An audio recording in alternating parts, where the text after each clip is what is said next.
Yes. And how does it feel when your father has something like that in such a prominent place in American culture?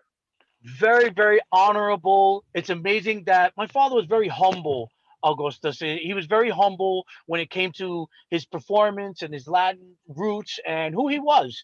And I think he gets that just from being from New York and enjoying the music of and the fruits of his labor. And when you see something like that as a family member and as a son, something so prestigious as being in the Smithsonian Institute, it's absolute. The recognition is there. He finally gets the recognition that he well deserved after a 50-year career and numerous albums. 186. I think that's probably a world record for any Latin artist.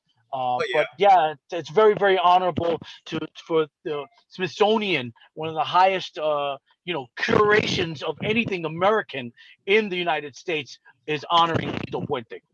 And that must feel good as a Puerto Rican American, huh? Yes, absolutely, and I think all my Boricua brothers and sisters are proud of that too. Absolutely. And during those 180 albums or so, he recorded mambo and cha-cha and Latin jazz, as right. And Yes. his distinctiveness was he also used orchestration as part of that music composition, right? Yeah, the orchestrations were it was scores that he would actually write out the scores of the orchestrations and the music for each part. And at that time, in the early 1940s, is when Tito Puente was really in demand as a composer and arranger for the local bands in and around El Barrio in New York City in Spanish Harlem. And at that time, he was using for his orchestra.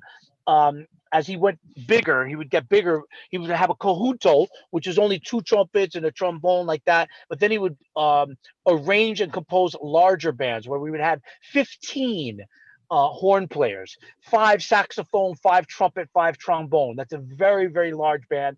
And I don't even think most of the bands today even have that sound. But you're talking about a very large orchestration. And he would write out all the parts for each one. He had that ear and knew the intonations of each instrument.